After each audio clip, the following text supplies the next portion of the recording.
Good morning, good afternoon, and good evening, ladies and gentlemen, and welcome to the 539th episode of Travel Itch Radio. And there goes our music again.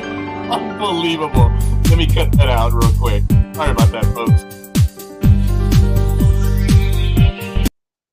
It loves to do that to us. So much for the professionalism right there, but let me get to it. 539th episode of Travel Itch Radio. I'm your host, Roger Noriega.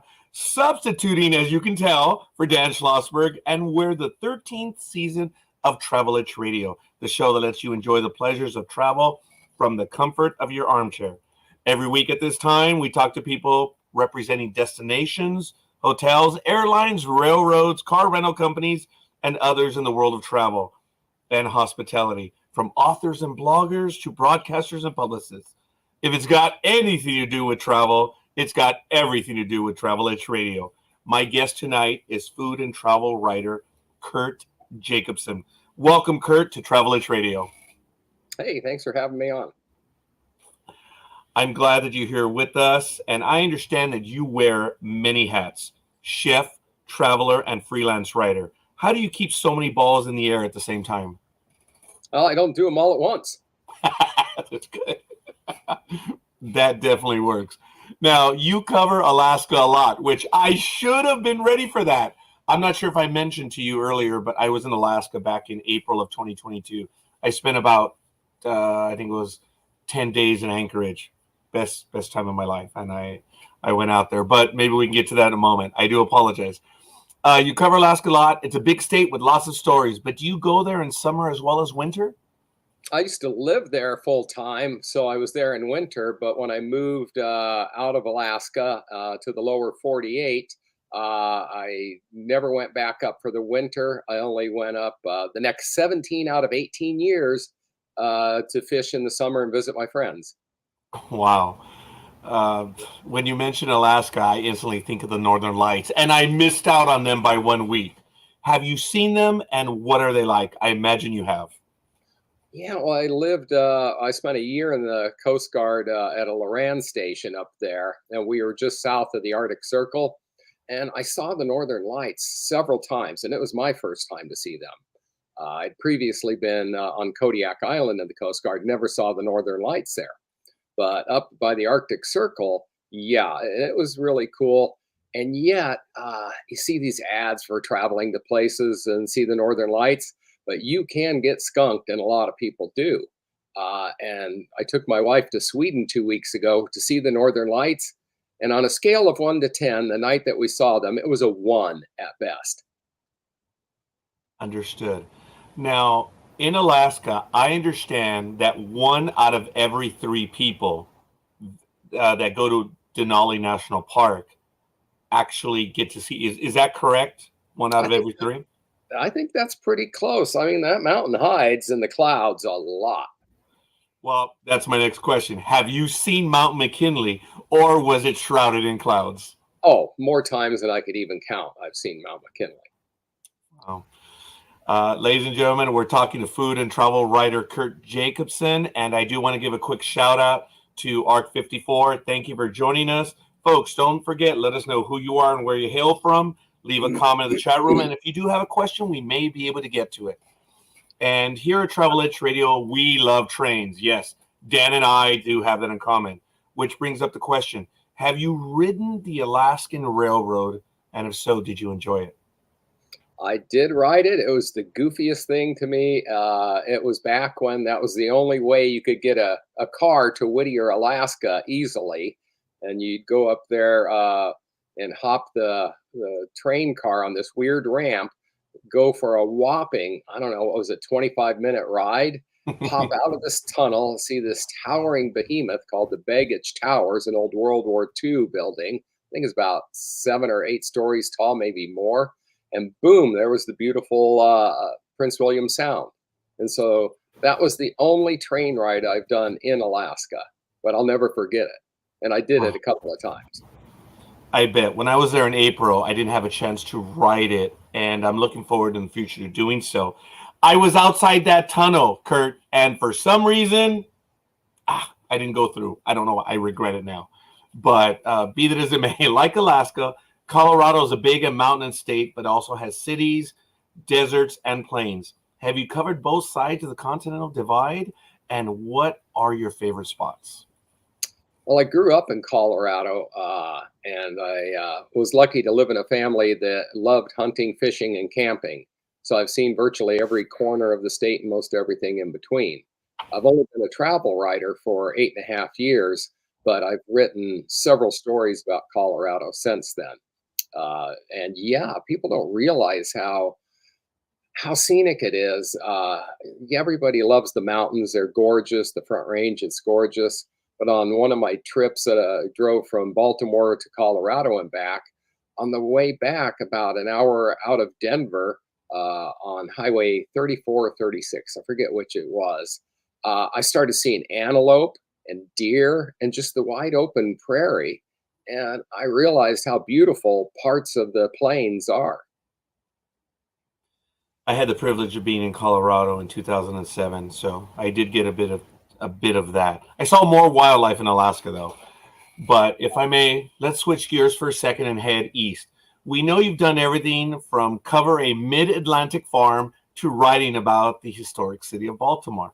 But Homicide and The Wire were filmed in Baltimore, so we'd like to know how safe it really is. Well, you're talking to the right guy because I'm come from the safe parts of Colorado and Alaska. And when I moved here, I really wondered that myself. We had this furniture repairman come to our house. This was, 14 and a half years ago. And I asked him because I found out he was from Montana. I said, look, we're both from out west. Tell me, how true is all this? And this is from this guy who'd lived here several years at that point. He said, the Inner Harbor is safe. Go there, enjoy it. But anytime you go within 3 blocks away from the Inner Harbor, you just don't know. Now, I don't agree with that completely, having lived here all these years now. And I volunteered for weekend backpacks last year. And this group delivers to inner city schools backpacks of food on Fridays for kids that might not eat when they go home. Um, and you got all these people, most of us were 60, 70, maybe even in their 80s, driving to all these schools delivering 10 to 40 backpacks of food. And I never heard of anyone having a problem, and I didn't either. So That's great. daytime, I think it's plenty safe going just about anywhere in the city because I did. Nighttime, just like any city I've ever been in, there are places you probably ought not to go. That's fair, and I appreciate it. That's good to know. Speaking of Maryland, it is known for superb wineries. Isn't Virginia wineries? Isn't Virginia the same? Sorry. Well, it's funny you say that because having gone to cook school in Sonoma County for years, this was back in the 70s, I went to cook school. And for years, I didn't think there was good wine outside of California, maybe Oregon and Washington. So when I moved here to Maryland, both my wife and I never even really considered going to a winery until we finally went to Bordy. We tasted it. It was mostly soda pop wine to us, that you start drinking as a gateway in your 18 to 20-year-old range. But then as a travel writer, I dug deeper and I went to the Comptroller's Cup Awards. And I met a guy, Al Spoler, who has a radio show called, Cellar Notes.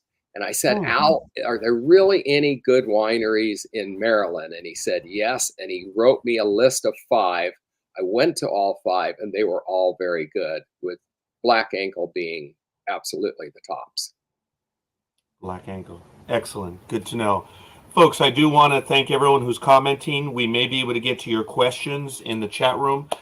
We are talking to food and travel writer Kurt Jacobson.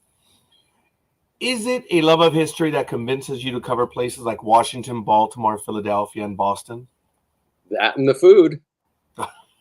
Yes. Yeah, I think that would be the most important. Now, both off air and I think you may have mentioned, you said New Zealand is your favorite country to visit. Why New Zealand? When I was living in the mountains of Colorado, a friend of mine, his wife was from there, and she'd tell me stories of her home country, and I'd sort of heard of it. I mean, come on, it's down there, the land down under, other than Australia. And so I wanted to go for years.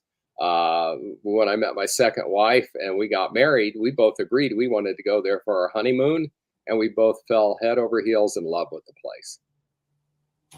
Are you sorry for going out of script. Are you a Lord of the Rings fan? Oh, absolutely. Were you able to visit any of the sites down there in New Zealand? You know, specifically, no, but I've been to many of those areas already because I've traveled both islands extensively in my 12 trips there. Oh, wow. What was your longest stay, if I may ask? I know, really going off script. Sorry, Kurt. Oh no, I'm not paying attention to the script. You just lead me wherever you want to go. Appreciate it. When we went on our honeymoon, that was our longest trip there. We had 3 whole weeks in the country, rented a camper van. I'd never driven on the wrong side of the road. We get there after a very long trip from Colorado to New Zealand, hop in a camper van, and I learned how to drive on the wrong side of the road, do traffic circles for the first time in 30 to 40 mile an hour winds. Oh, wow. It was Wrong side of the road. exciting. Traffic circles that go in the opposite. Wow, that's crazy. Yeah, I bet it was exciting. And speaking of staying on the left, not any political commentary. I mean, on the left side of the road, you made about a dozen trips to Japan. Why so many? And do you plan to go again? My wife's born and raised there till she was 5 years old. And when we got married, I thought, well, it's my family duty to go meet some of the relatives over there. I was not really that interested in going to Japan at the time. Oh, wow. We went. I met the relatives and friends of the family on about a 10-day or 2-week trip. I just fell in love with the place. And when we came back, I think it was the next day, I said, when can we go again? Wow. Yeah, I thought the same thing of Alaska. Had a great time up there. Looking forward to returning myself, and I went on my own. So who knows? I'm hoping to do Japan in the future. I want to take a quick moment. We do have a question in the chat room, and this is from Arc54. Thank you, Liz. Okay, with your travels in different cultures, including your background of hunting. Oh, so our guest has done a bit of research there. What is your favorite cuisine to eat or cook? Might be Filipino food because in the Coast Guard, I worked with many Filipino cooks that taught me their food and their love of gathering over a good meal. Appreciate that. Thank you. Folks, if you have any other questions, fire them off. You're tuned to Travel Itch Radio, now in our 13th season with Roger Noriega filling in for Dan Schlossberg. Check us out on iTunes, LinkedIn, Instagram, or the Travel Itch Radio Facebook page, among other places. So, when you travel, do you go solo, with family, or press trips? All of the above. Oh, wow. That works. What about traveling with dogs? They're a lot of fun, but a lot of responsibility as well. How hard is it to find dog-friendly hotels, especially overseas? Come on, Oh, here. yes. Perfect timing. Yes. Say hi to the people. Who's a big German Shepherd? Loves to travel. And That's that is right. the second. Okay, that's your dog. You also showed us a moment ago, well, when we were off air, your cat Hercules, correct? Zeus, mighty Or Zeus. Zeus. Oh, I blew it. All right. Well, at least I stuck with the. That's all right. You were close. Thank you, Zeus. And the name of your dog? That's Sophie. Sophie loves to travel with me, and she's in a lot of my travel stories because some of the places we go, whether it's a hotel or a town that's hosting me, they want to spotlight their dog-friendly, nature. And towns like Frederick, Maryland, are extremely dog-friendly and just a great place to take a dog. And so when I write about dog-friendly travel, I think about all of the important things like, okay, you have a dog-friendly property. How far out that door do you have to go to walk your dog to do their business? A lot of people don't think about that. Like when we stayed in downtown Baltimore, the first month we were here, we took our dog down to the hotel there with us. There wasn't any grass to be had for, a couple hundred yards. And so I had to get up on this traffic median with her and walk her on this tiny spot of grass. And so I'm really keenly aware of a lot of the dog needs when I write about dog-friendly travel. Excellent. We're talking to food and travel writer Kurt Jacobson. Where can the Travel Itch Radio audience find your work, Kurt? Is it mainly for newspapers, or do you also do work for magazines and or online outlets? I've written for over 60 online outlets, and I'm up to 10 magazines now. But to actually see a bunch of my work, my website is built mostly for editors to, as we say, vet me to make Yes. sure that I'm for real, and for DMOs, destination marketing organizations, to look at my body of work. So on my website, Taste of Travel 2, the digit, not spelled out, I have about 200, maybe 300 of my articles with links to them and the different places I've been. And one of the categories is hotels, because I've written 127 feature articles on hotels from New Zealand to Alaska and many places in between. Excellent. I'm sending you a question if the website is correct in the chat field so we can put it online. I should have done this beforehand, and I apologize. That is correct. All right, folks, we're going to put this one in the chat room. Give me one quick moment, and we'll have it on screen in just a moment. And we'll see if I'm able to do several things at once, which I am unable to. There it is, tasteoftravel2.com. So how do you balance your time? Do you write on the road or just take notes and then write when you get home? I usually write when I get home, and just in the last year, I've used the old smarty phone to take some notes. But I find by taking a whole bunch of pictures, I can sit down and chronologically go through the photos on my phone or camera, and it just brings the whole trip back completely. And I sit down and hammer it out. Now, you may have mentioned this to me while we were off air, but where is home and how much time do you actually spend there? Perry Hall, Maryland. And I spend most of the year here. I travel. Well, my wife gets 5 weeks of vacation, and then I'll do a couple of trips a year, maybe 3, about 5 days or less, solo. But I do a lot of day trips. The Mid-Atlantic has so much incredible history, food, and culture that I can reach so many places on a day trip. I can go to DC. I can go to Philly. I can go to Wilmington. I love Amish country up in Kennett Square, Pennsylvania.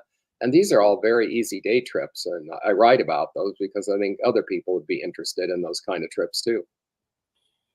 On a personal comment, Kurt, that's one thing that I regret. And I know this shouldn't be about me, but being on the West Coast, we have a lot of stuff that's close, but not in the quantity of where you're at. I mean, you're almost in the epicenter of the entire East Coast, right?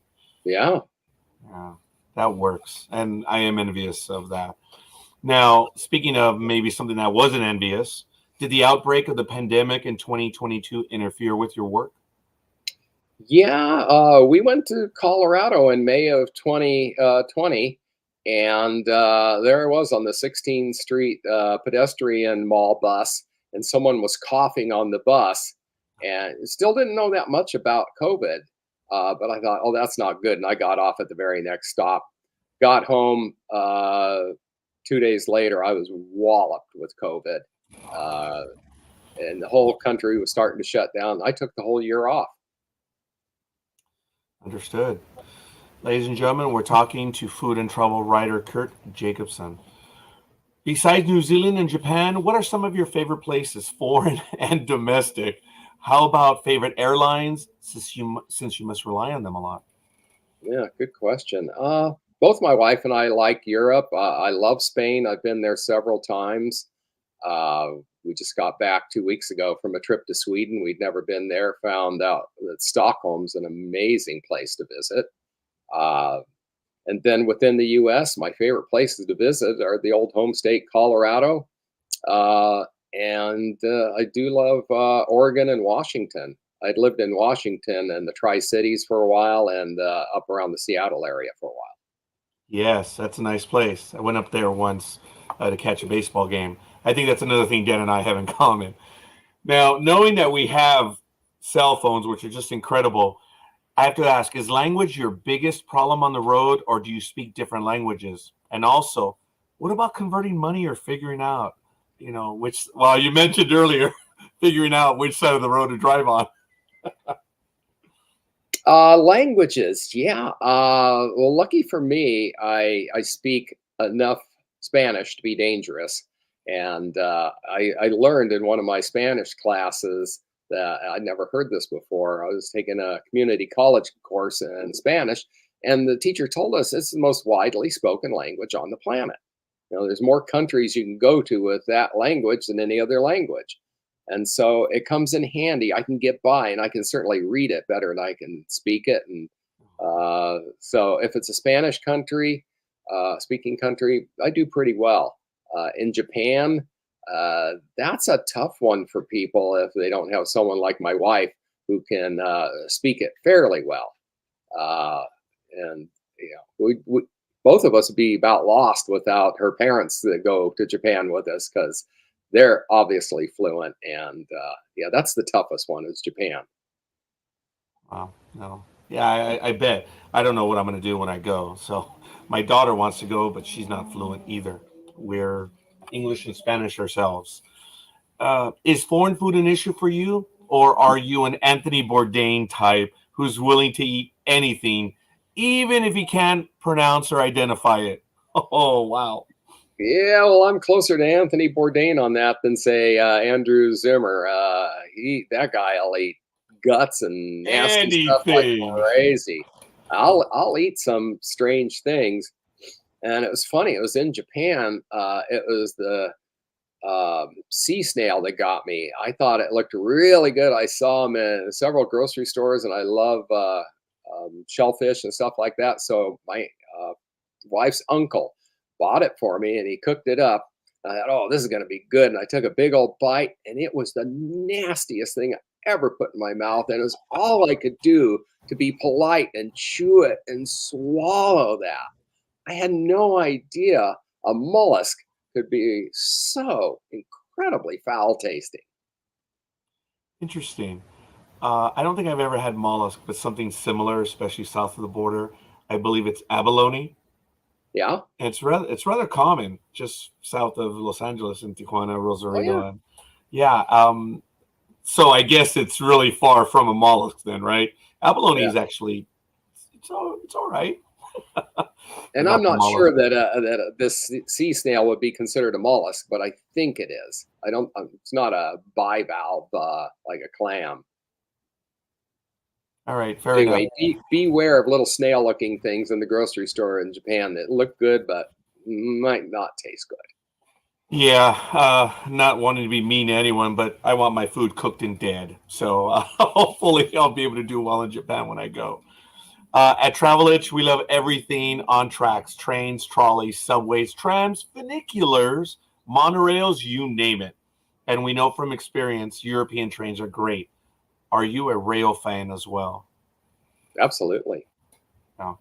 Well, I grew up in Colorado, and the pinnacle was to ride the Durango Silverton Railroad, which I did when I was a kid. And then after my wife and I got married, we went down and visited friends of mine in Durango, and we rode the train to Silverton, and they gave us a ride back because it's a little much. It takes a long time to ride it to Silverton and hang out in town for a little while and then come back.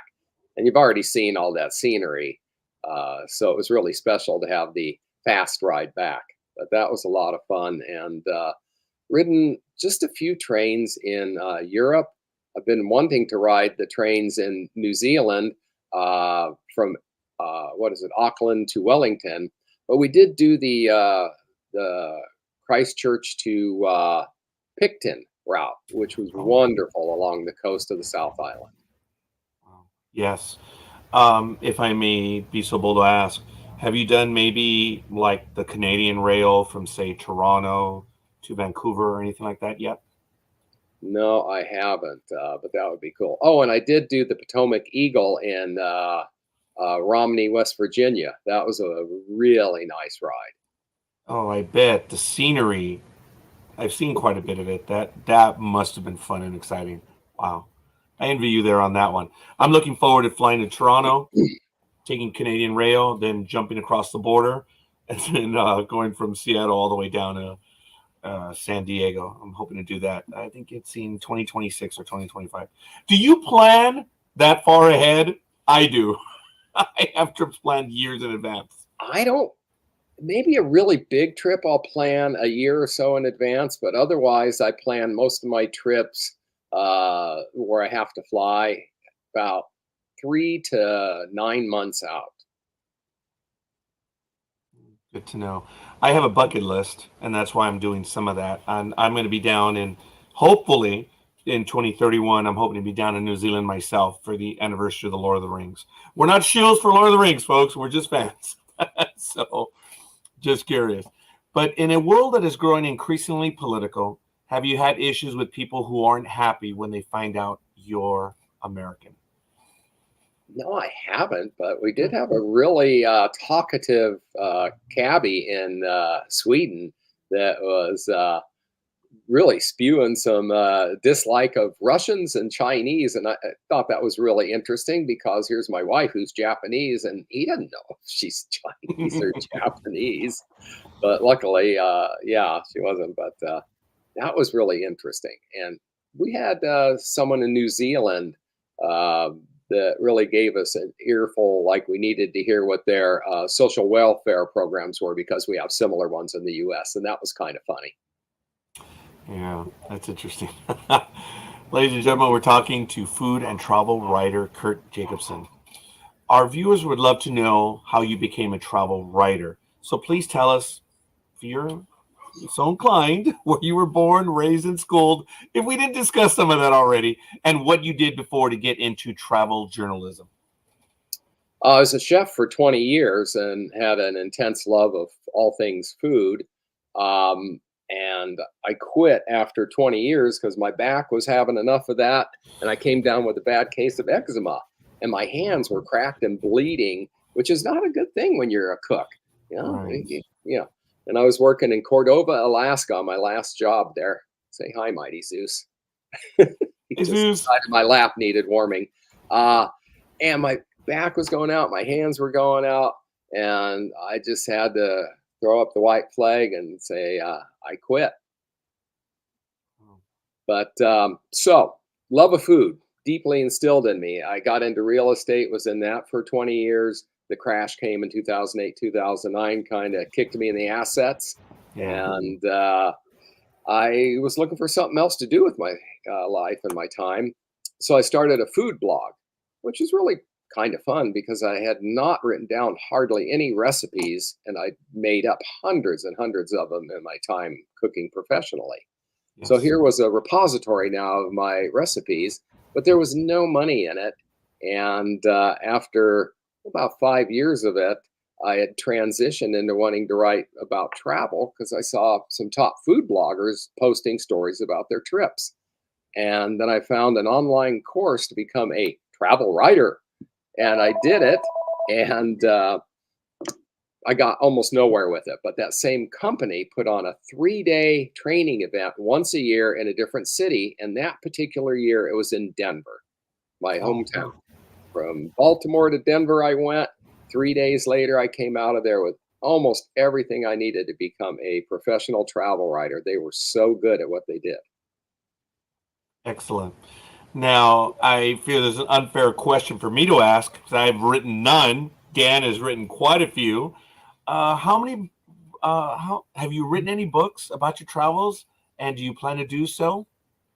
I have not, but I'm getting such a repository of lodging stories in the Mid-Atlantic, mostly, that I think I could easily write a book on historic inns and taverns of Virginia, Pennsylvania, and Maryland.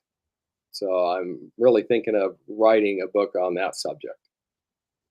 Well, we would love to hear about it. And if you get down to it, we would love to have you back to even discuss that and anything else I humbly throw out there. I'm not asking you to commit. I just want to let you know we have that invite out there. How can viewers learn about you and your various enterprises? Go to my website, read my bio, and read my blog posts on there. Would probably be the best way. I did blog fairly regularly until COVID, and now I only post on that blog about once a year, if that. Understood. Our guest tonight has been food and travel writer Kurt Jacobson. Thank you for being our guest on Travel Itch Radio this wonderful evening, March 7th, 2024. It's been a pleasure. Oh, and I did forget one thing. You asked about airlines. Oh, And yes, I'm sorry. well, that was my fault. I forgot to put that in, but it is important. As much as I fly, which is about 60,000 miles a year, United is my favorite. And they were just getting slammed about 4 or 5 years ago. And I had the audacity to write a couple of stories about how well I was treated by United. This was before I was a Premier Gold member, even. And I was in Austria 4 years ago for Christmas. We'd been wanting to go to Salzburg because we heard how wonderful that is. And we had a blast. And the day before leaving Austria, this cabbie pulled over on a curve on a dangerous, busy street instead of pulling off and letting us off. And we were all nervous getting out. My wife jumped out and I paid him and I jumped out. He sped off with my passport in the back seat. So it's a traveler's nightmare. And so here I am at the restaurant. We ate lunch. It was not an easy lunch to eat. And then we started making the rounds. We went to the police station. We went to our hotel. We asked some cabbies across the street. And one of the rules that a traveler should have in a foreign country is always get a receipt from your cabbie, because you'll have their identification on there to track them down if you lose something in your taxi cab. So I thought, well, I'll call United Airlines and see what they say. And I told the gal at customer service my situation. And I said, is it possible to get home from Europe without a passport? And she said, I think so. But that's all she had for me. So we didn't get the passport that night. And the next day we had to leave. It was the 3-day New Year's Eve holiday weekend. I called our embassies in 2 different places, Munich and Vienna. They didn't even answer in Munich. And in Vienna, I got a voicemail saying we are shut down for the weekend. So there I was. And we get on the train from Salzburg to Munich, get off right at the airport, walk into the check-in area, and there's someone there before you even go through the queue. The first thing they say is, passport, please. And I said, I lost mine. And the gal just blurts out, oh my God. Can you imagine? Like, I'm not instilled with confidence, but we get to the counter, customer service counter, and it was a Lufthansa code share. It wasn't even a United flight. And we're supposed to fly to Frankfurt and then back to Dulles. I get this guy who's on loan from Lufthansa who's working the desk for United. And he was my hero, Stefan B. He said, I think we can make this work. He's on the phone for like 20 minutes. And he says, all right, I got you cleared. You can get on. But you have to get through German security. And so let me call them. He calls them up and he says, all right, you should be good to go.